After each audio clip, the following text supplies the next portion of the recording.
I've been looking at Garmin's training recovery metrics, and it makes my head spin. I don't see how it could be better than measuring your resting heart rate and resting heart rate variability. Hi, welcome back to my channel. So Garmin makes fantastic sport watches. Great maps, great battery life, very rugged cases. I just don't think that the training recovery metrics is one of their successes.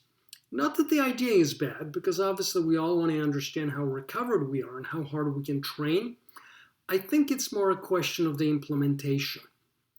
I've been digging into it to try to determine if it's useful, if it could be a good substitute for, once again, resting heart rate and resting heart rate variability, which has been the gold standard for determining how recovered and rested we are.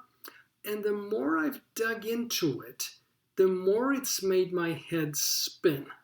And so in this video, we're going to unpack what training recovery is comprised of, which is quite frankly more than meets the eye, and we're going to ask if it makes sense. I will share with you my perspective, and I'd like to hear from you.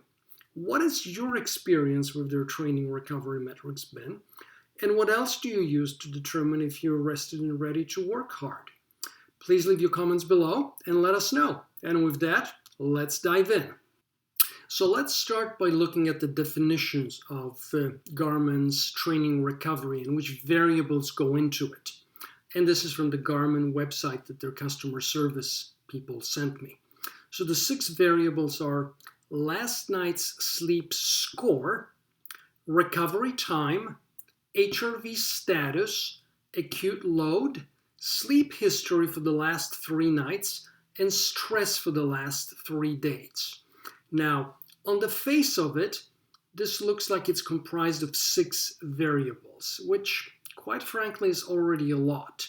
But in reality, there are variables behind some of these variables, so it's actually comprised of a larger number of variables. And so the first issue that I have with this is that it contains HRV, but it also contains sleep and stress. And the problem here is twofold. The first problem is one of duplication, and the second one is one of validation. And so, right off the bat, if we start with heart rate variability, we know that heart rate variability is the product of cumulative stress. So that includes exercise, that includes daily activities. It also includes mental stress that we experience from whatever sources. And cumulative rest and recovery, which obviously includes sleep. It includes yoga and other exercises to relax us and reduce stress, as well as, quite frankly, food and drink also has a role to play in it. We know that alcohol, for instance, destroys the architecture of sleep and completely destroys heart rate variability. Other things may have opposite effects. Maybe green tea is good for us, whatnot. And so, once again, including both heart rate variability and multiple measures of stress and multiple measures of sleep just seems very redundant. Next, if we look at recovery time, which is one of the variables that goes into training recovery, that too is comprised of sleep and stress and exercise. And so once again, we see these 3 variables being repeated yet again. Now, just to be clear, acute load, which is in the training recovery metrics, is just another measure of strain, which quite frankly, it shouldn't be terribly different from the training intensity in recovery time, and obviously something that HRV takes into account. And so, we see these variables being repeated multiple times here. If we look at the circles, I've circled them in different colors. If we look at sleep in red, it is counted 4 times. If we look at stress in the green circles, it is counted 3 times. If we look at measures of training load, training intensity in black, it is captured 3 times. And my problem here is that you can't use the same data, the same variables over and over and over again and hope to come up with measures that are meaningful and valid. And so for that reason, I don't have much confidence in it. Now there's one more nail in this coffin as far as I am concerned.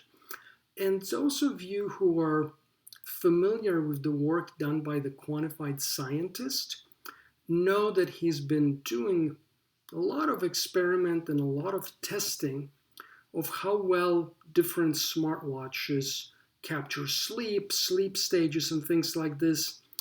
And the Garmin watches have not performed very well.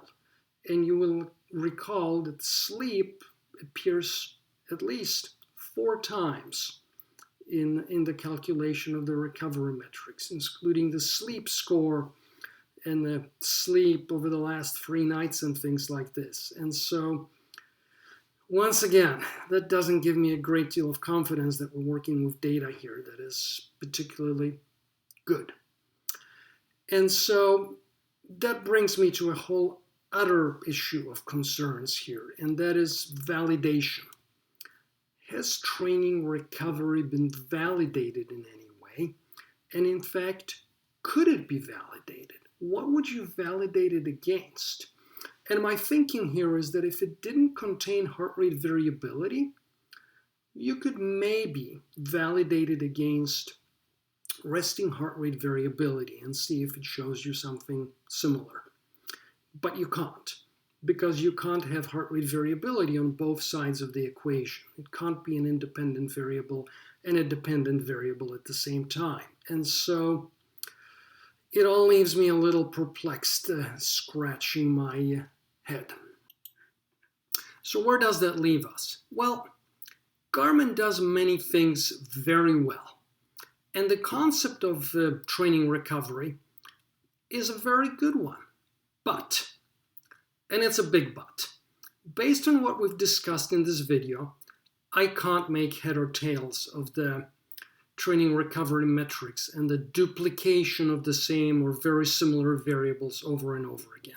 It just doesn't make sense to me, and I can't really see how you could develop a valid equation or run a valid regression based on this. I tried to talk to Garmin about it. I contacted their customer service people. It wasn't a meaningful conversation. They just referred me back to their website, unfortunately. So when all is said and done, my very considered opinion is that resting heart rate and resting heart rate variability are the gold standard. We can measure them directly from our bodies in the morning before we wake up. And if they're within our normal range, then we're good to go. And if they're either above or below, then we're probably not fully recovered and we need to take it easy. And, not very complicated. It may not be updated minute by minute, but then again, I'm not convinced we need something that's updated minute by minute or hour by the hour. I think finding out in the morning how recovered we are is perfectly fine.